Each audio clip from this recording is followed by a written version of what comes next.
Oi, eu sou Alexandre, e esse anime é o Chainsaw Man. O anime começa com um jovem chamado Denji, que acorda numa fábrica velha e desgastada. Assim que ele abre os olhos, ele já tem que correr para o trabalho, porque está afundado em grandes dívidas. A situação dele é tão difícil que ele já até vendeu um rim e seu olho direito. Mas mesmo depois de fazer tudo isso, ele ainda deve uma fortuna. Sim, aproximadamente 38 milhões e 40 mil ienes. Por isso, ele trabalha caçando demônios, mas não sozinho. Ele faz isso junto com seu bichinho de estimação demoníaco, o Posta, que tem poderes de motosserra. E juntos, eles enfrentam outros demônios. E fazendo isso, o Denji ganha um pouco de dinheiro. E infelizmente, essa é a vida que eles vivem. Já que essa dívida gigantesca é com ninguém mais ninguém menos que a Yakuza. Sim, a maior organização criminal do Japão. Um certo dia, o Denji e o Posta encontraram um demônio em forma de tomate, que foi facilmente derrotado pela nossa dupla que já está há anos no serviço. Logo depois disso, o chefão da Yakuza aparece e disse que iria vender o demônio morto no mercado negro e que ele valeria aproximadamente 180 mil ienes. E descontando todas as contas e juros desses 180 mil, o Denji ficaria com apenas 1.800 ienes. E apesar de ser pouco, era assim que ele conseguiria sobreviver por mais alguns dias. Então ele comentou com Posta que o jantar daquela noite vai ser um pedaço de pão. Nesse mesmo momento, o motorista pergunta para o chefe da Yakuza por que eles contratam um moleque para caçar demônios. E o chefe explicou que o Denji está tentando pagar uma dívida antiga de seu falecido pai. E os verdadeiros caçadores de demônios jamais trabalhariam para a Yakuza, mas o Denji faz o que eles mandam. Então, a fim de provocar o Denji, o motorista chama ele de cachorro e oferece 100 ienes para ele comer um cigarro. E infelizmente, como ele precisa muito desse dinheiro, ele aceita. E o chefe da Yakuza diz que vai chamá-lo novamente quando um novo trabalho surgir. Depois de receber o dinheiro do motorista, o Denji tira o cigarro da boca e conta para o Posta que aquela grana vai dar para mais 3 dias. Então, eles voltaram para casa. Chegando lá, ele dá o pão para o Posta e diz que para as pessoas normais, comer pão com geleia é o básico, mas para eles, isso é um luxo muito distante. Ele ainda comenta que queria ter uma vida tranquila e que um dia ele sonha em ter uma namorada e sair para passear, mas duvida que isso vai acontecer. Enquanto viajava em seus sonhos, o Denji se lembra de seu pai, que se matou e deixou todas as suas dívidas para trás. E a Yakuza não teve nenhum pingo de dó dele e falou que ele teria um dia para pagar 70 mil ienes, ou ele iria se dar muito mal. E depois que ele recebeu esse aviso, o demônio da motosserra surgiu. Mas o Denji já tinha aceitado o seu destino e estava pronto para morrer. Mas assim que ele viu que o pequeno demônio estava extremamente machucado e também estava prestes a morrer, ele resolveu fazer um trato com ele e ofereceu seu sangue em troca de ajuda. E foi nesse momento que o Pacto pela Sobrevivência estava formado, e ele foi contratado como um caçador de demônios, já que não teria nenhum outro jeito dele conseguir aquele dinheiro em apenas um dia. E foi assim que ele negociou sua liberdade com a Yakuza. De volta para o presente, o Denji continua falando sobre seus sonhos com o Posta, falando sobre como ele queria comer um pão com geleia, jogar videogames e dormir agarradinho com uma garota. Mas logo em seguida, ele tossiu e muito sangue saiu de sua boca, o que o deixou extremamente preocupado, já que sua mãe tinha falecido por uma doença no coração. Nesse mesmo momento, o chefe da Yakuza bate na sua porta, avisando que um novo serviço tinha surgido. Então ele entrou dentro do carro e foi até uma velha fábrica que ficava no fundo de uma floresta. Assim que eles entraram no local, o Denji sentiu que algo estava esquisito, já que ele não tinha encontrado nenhum demônio, e o chefe da Yakuza que estava conversando com ele, de repente, ficou em silêncio. E assim que o chefe voltou a falar, com uma forma extremamente fria, ele comentou que o Denji é um cachorro leal, mas ele não suporta o cheiro de cachorros. E inesperadamente, o Denji tomou uma facada pelas costas, que também acertou o Posta. E o chefe da Yakuza então revela que ele fez um pacto com o demônio para obter mais poder. Mas na verdade, ele acabou apenas se tornando um peão. E assim como o chefe deles, todos os membros da Yakuza tinham se transformado em zumbi e viraram escravos daquele demônio. Imediatamente, o demônio zumbi, que odeia qualquer tipo de caçador, manda que todos os seus escravos matem o Denji. Mas mesmo gravemente ferido, ele não está pronto para desistir da sua vida. E segurando o Posta, ele começa a correr, o máximo que ele conseguia. Mas isso não foi suficiente. E ele foi encurralado e brutalmente acertado por todos os zumbis que estavam lá. No meio de toda aquela dor e sofrimento, em seus últimos segundos de vida, ele começa a refletir como nunca desejou riquezas, apenas uma vida simples e normal. E de novo, seu sonho parecia extremamente distante. E quando tudo parecia que estava perdido, o Denji e o Posta são deixados para morrer dentro de um latão de lixo. mas acidentalmente, o sangue do Denji entra na boca do Pochita. E um milagre aconteceu. Assim que o Pochita sentiu o gosto daquele sangue, ele conseguiu se conectar com ele. Então ele se lembrou de algumas palavras do Denji, dizendo sobre a possibilidade de um demônio assumir um corpo morto. Além, é claro, de todos os sonhos e vontades que o Denji tinha. Nesse momento, deixou o Pochita extremamente emocionado e, ao mesmo tempo, decidido. Então, enquanto ele oferecia seu coração ao Denji e se fundia com ele disse que queria ver todos os sonhos e desejos do garoto se realizarem. E assim que eles se fundiram por completo, milagrosamente, o Denji estava curado e tinha se transformado. E agora, ele era um meio demônio. E com seus novos poderes, ele decide enfrentar toda aquela ordem de zumbis. E até mesmo o demônio zumbi, já que ele estava determinado a proteger o legado e os sonhos que ele partilhou com o Pochita. E após uma batalha intensa, o Denji supera todos os zumbis e divide o corpo do demônio zumbi ao meio, com sua motosserra, chocando todos com sua força e resiliência. Depois dessa batalha, os caçadores de demônio oficial chegaram no local e encontraram o Denji coberto de sangue, mas triunfante. E inesperadamente, uma caçadora se aproxima dele, impressionada e sem medo. E ela comenta sobre a natureza do garoto, já que ele não era nem humano e nem demônio. E antes do Denji desmaiar, a garota segura ele. E o abraço dela foi tão bom que ele literalmente ficou derretido. E enquanto ela o segurava, ela lhe deu duas opções.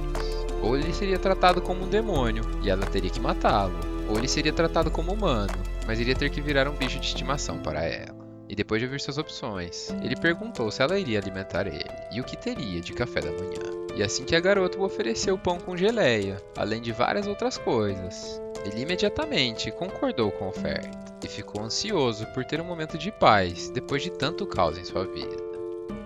Agora dentro do carro, a barriga do Denji começa a roncar. Ao escutar aquele som, a garota falou que ele seria o seu novo cachorrinho.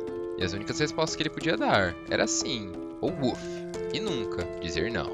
Já que segundo um amigo dela da forense, cachorros que não têm mais utilidade devem ser eliminados. E obviamente, não estamos falando de cachorros aqui, senão eu já estaria puto com ela. Depois de escutar aquilo, o Denji ficou preocupado com o que estaria por vir em sua vida. E nesse momento de dor, lembrou que seu querido Pochita deu sua vida para ele. Mas poucos segundos depois, sua preocupação desapareceu, já que ela falou que iria alimentá-lo de graça, e ainda por cima, emprestou sua jaqueta para ele. Nesse momento, ele ficou encantado. Para ser mais específico, completamente apaixonado, pois em toda a sua vida, ele foi tratado como lixo. E escutando uma garota linda como essa tratando ele dessa forma, ele ficou completamente derretido. Chegando no restaurante, assim que ele pediu um udon e um cachorro quente, ele dá uma leve desmaiada nos peitos da garota, e sente um cheiro extremamente bom vindo dela. Mas logo ele se levantou e pediu desculpas, dizendo que as serras elétricas também cortaram ele, e ele perdeu uma quantidade muito grande de sangue. E como ele tocou no assunto, a garota perguntou como ele se transformou em um demônio. Então ele respondeu que o Pochita deu seu coração para ele. E por mais que seja difícil de acreditar, ele deu sua vida para que ele pudesse viver seus sonhos. Mesmo assim, ela respondeu dizendo que acreditava, já que ela conseguia diferenciar muito bem o cheiro entre humanos e demônios. E ela afirmou que seu amigo com certeza estava vivo dentro dele. Ouvir aquilo deixou o Denji muito feliz. Tão feliz que dessa vez ele realmente desmaiou por completo. Mas assim que ele acordou, parecia que estava sonhando, já que ele tinha um belo prato em sua frente. E para melhorar mais ainda esse sonho, ele disse que não conseguia comer sozinho. E a garota literalmente deu para ele na boca. E se você acha que esse foi o fim, você tá enganado. Aproveitando toda essa situação, ele pergunta o nome dela. E sem perder tempo, qual tipo de cara faz o tipo dela. Ela respondeu que seu nome é Máquina, e se fosse para escolher um tipo, seria alguém como ele. Depois disso, eles finalmente chegaram na cidade. E o Denji virou o gado master, pois só de lembrar das palavras dela, ele já estava dizendo que a amava.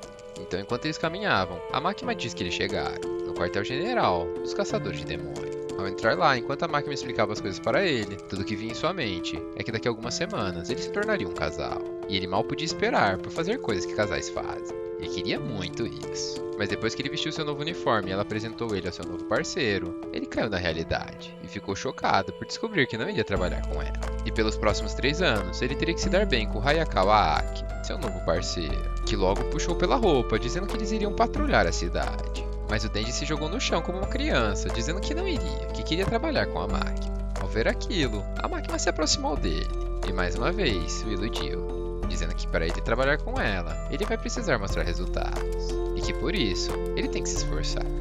Começando sua patrulha, o Denji já pergunta ao Ayakawa se a Máquina tem namorado. Mal ele sabia que o Ayakawa também gostava dela, então ele levou o Denji até um beco e começou a bater nele, e falou para ele desistir desse trabalho, já que todas as pessoas que estão nesse ramo acabam morrendo. E se o único motivo pelo qual ele estava lá era a máquina, ele não iria durar nem sequer um dia. Então, achando que ele tinha convencido o Denji, ele vira de costas e iria avisar a máquina que ele desistiu. Mas logo em seguida, o Denji se levantou e começou a chutar sem parar o saco do Ayakawa, que no final desmaiou de tanta dor. Enquanto o Denji chutava sem parar, ele também explicou que agora estava vivendo no paraíso, já que foi a primeira vez que ele foi tratado como uma pessoa. E além disso, ele tem acesso a diversos tipos de comida, e que se ele fosse perder isso, ele preferia estar morto. Depois disso, ele carregou o Ayakawa desmaiado até o escritório da máquina, e disse que o demônio das bolas pegou ele. Mas a única coisa que a máquina queria saber é se eles estavam se dando bem, já que agora eles formariam um novo esquadrão, e inclusive iriam morar na mesma casa, para que o Ayakawa sempre tivesse de olho nele. Embora o Denji estivesse completamente de acordo com tudo aquilo, o Ayakawa estava muito bravo e perguntou o porquê de tudo isso. E a máquina explicou dizendo que o Denji é especial, e por isso, ele vai ter um tratamento especial. Por fim, ela disse que ele pode se transformar em um demônio, e se ele saísse do seu esquadrão ou fizesse qualquer coisa de errada, ele seria tratado como um demônio, e obviamente, seria eliminado. Ou seja, ele teria que trabalhar nesse ramo até o dia de sua morte. Agora, no caminho até sua nova casa, o Denji pergunta ao Ayakawa se a máquina é uma boa pessoa. E ele, sem nem parar para pensar, respondeu que sim, e que ela inclusive salvou a vida dele.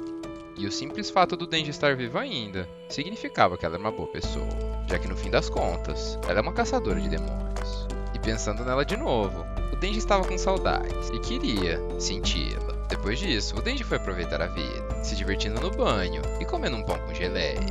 Mas logo em seguida, um demônio surgiu, e eles foram até o local resolver a situação. E esse demônio tinha tomado controle de um corpo humano. E obviamente, ele precisava ser eliminado. Assim que eles se encontraram com ele, o Ayakawa pediu para o Denji se transformar, para avaliar seus poderes e o quão útil ele seria. Mas o Denji o ignorou, e com apenas uma machadada, decapitou o demônio. E então, ele disse que queria dar uma morte rápida e indolor para o homem. Além disso, quando ele se transforma, é muito doloroso. Essas palavras deixaram o Ayakawa extremamente puto. Ele grudou a cabeça dele num vidro, e falou que ele jamais podia sentir empatia por um demônio, já que a família inteira dele tinha sido morta diante de seus olhos por um. E por isso, ele queria que todos os demônios morressem da maneira mais dolorosa possível. Mesmo assim, o Denji não concorda com ele, e se um demônio quiser ser seu amigo, ele vai aceitar, já que ele não tem nenhum. Então, o Ayakawa foi embora, dizendo que iria se lembrar das palavras dele. E assim que ele saiu, o Denji fala que na verdade não se transformou, porque ele não queria sujar essas revistas que estavam no chão, que definitivamente chamaram muito a atenção dele. E por sinal, essa era uma das coisas que faziam parte de seus sonhos, que ele tinha prometido ir atrás assim que o Pochita deu sua vida a ele, e ele estava muito feliz com tudo que tinha alcançado até o momento. E pensando em tudo isso, ele precisava de uma nova meta. E então, a partir de agora, seu principal objetivo é pegar nos peitos. E se possível, da máquina. De volta no escritório dos caçadores de demônio, a máquina diz que a situação mudou. E agora, o Denji terá outro parceiro, ao invés do Ayakawa. E como se o mundo estivesse conspirando a seu favor, esse outro parceiro, na verdade, é uma mulher. E assim como o Denji, ela também é um meio demônio. E assim que ele se encontrou com ela e percebeu que ela também tinha um par de peitos, ele a aceitou como parceira imediatamente. O nome dessa meio demônio é Power. E logo depois que eles foram apresentados, eles já foram patrulhar juntos. Mas diferente da primeira vez, eles são obrigados a patrulhar em cima dos telhados, já que os chifres dela chamariam muito a atenção. E se no meio da patrulha alguns policiais aparecessem, eles só precisavam mostrar seu distintivo, que estaria tudo bem. Enquanto eles procuravam por algum demônio, eles também conversavam. E até aquele momento, tudo que passava na cabeça do Denji era como ele iria pegar nos peitos dela. Mas assim que ela falou que eles provavelmente não encontrariam nenhum demônio por sua causa, ele ficou chocado e pensou que tudo aquilo era um plano do Ayakawa, já que se eles não conseguissem nenhum resultado, a equipe seria desfeita, e isso significaria que ele iria morrer. E por ela ser um meio demônio, ela também estava inclusa. Mas de repente, enquanto ele pensava nisso, a Power sentiu o cheiro de sangue e saiu correndo até lá. E pulando de um prédio super alto, com apenas uma martelada, ela simplesmente fez o monstro virar geleca e gritou como uma maníaca. Obrigado a todos vocês que assistiram até o fim. Não se esqueçam de dar aquela lida nos comentários. Tamo junto, fui!